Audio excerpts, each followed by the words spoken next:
Okay. Okay. So from the area of Masjid Jami' and the confluence of Kuala Lumpur, we now go to the old market square, which literally was the old original market during the time of the early days of the Kapitan Cina up till the time of Yap Ah Loy, who is the third Kapitan Cina of KL. And the first Kapitan Cina was Q Siu, and then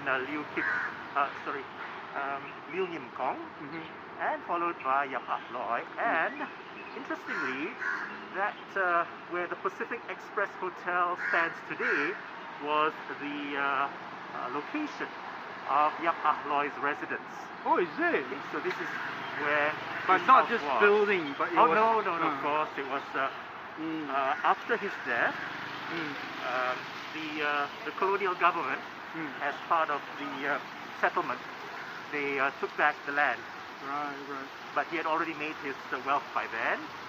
And this spot here is the old market square. So this is where, in the early days, before all these shop houses were here, there was actually an old market here. It was a very bustling area. And besides the actual wet market, there were also gambling dens and a bit of prostitution here and there. Right. And so after the central market was built in 1888, and it was at the location further up, which we'll see later. So this area was cleaned up, and they started building the shop houses, which you can see today. It's just that many of the old shop houses have been replaced. So you see some new ones. But there are two very nice old type of shop houses, and one is the one that Arthur Benison Hubbard himself designed, which is this row here. This is the one by Arthur Benison Hubbard. Okay. And it's interesting to note that actually during Hubbard's time, all of them had open verandas, or open, not balconies, more like a veranda. Right. But today, because the owners want to have maximum space, so they have brought the windows right up to the edge. Yeah. I think there's only one, the one in yellow, which the upper part there is still a veranda. So that was the original design. Oh, I see. Okay. Yeah. So all the others, they brought the windows right up to the edge, which is why you still see some of them have the balustrades. Right. Yeah. So that was the original veranda. Okay. Another one, which is very interesting, is almost behind us here, Cafe Old Market Square. You see? So that's the name, Cafe Old Market Square. Now, it was so famous as the Sin Seng Nam Cafe. And if I understand correctly, when the previous owner passed away, the descendants sold off the building, and the new owner did continue the cafe. But unfortunately, because of COVID-19, it's now temporarily closed. Right. So hopefully when things come back to normal, they will come back, because this is really a very historic cafe. And when during the time that the Bangunan Sultan Abdul Samad complex was still courthouses, the lawyers would just flock here. Right. This was where the lawyers would come for drinks and food and all that. And you see, it's 3 stories. So we hope that it will be restored to its former glory after COVID-19.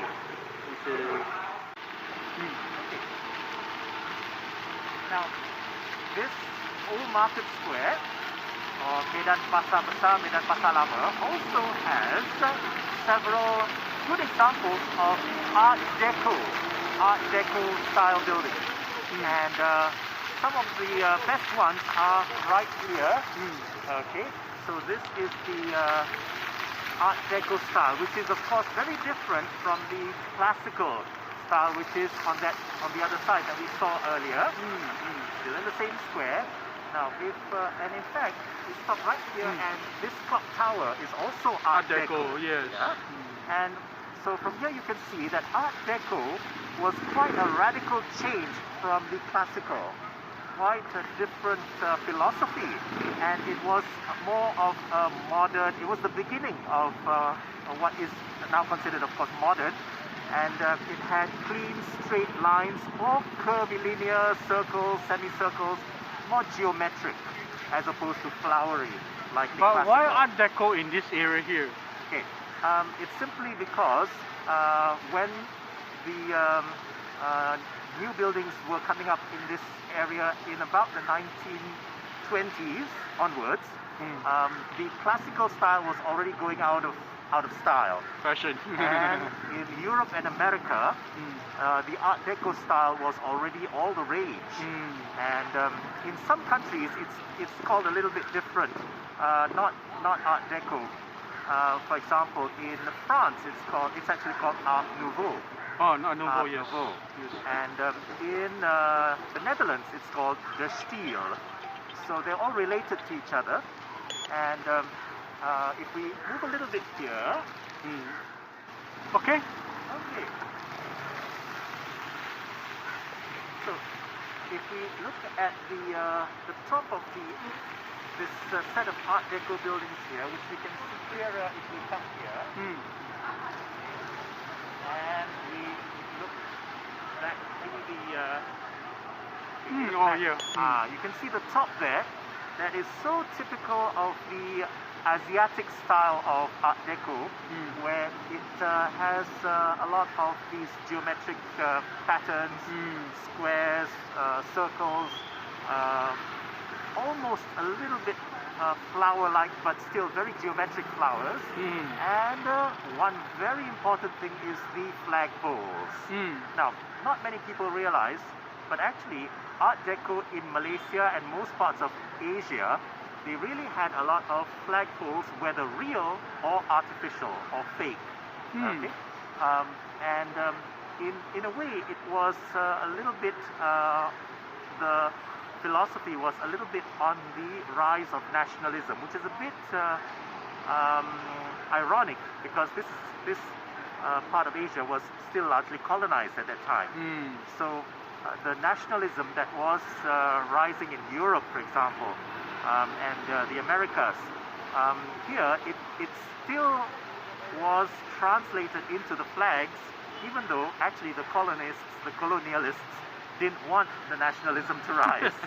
So it was a little bit funny, but there you go, you still have the flagpoles, which are part of the Art Deco style. Okay. Come around. Okay. Now, from the old market square here, we head towards the central market, which was the market that replaced the old market here at Old Market Square. And that is another Art Deco style building. But before we reach the central market, which is just behind the Pacific Express Hotel here, and we will see another beautiful example of an Art Deco building that still stands today from the early 1930s. And this white building here is that beautiful example of an Art Deco style building, which was the headquarters of the OCBC Bank. Right. Okay. Yeah. So you can still see the geometric patterns, and of course the flagpoles. See, there are flagpoles all around. Okay. So they also have the murals there of the ship, which was the logo, part of the logo of OCBC, Overseas Chinese Banking Corporation. And when OCBC finally moved to its own new building, this building was taken over by a government body, Think City, which has done a lot for urban regeneration. And today it is one of the event spaces for Think City. And we can have a look. It looks like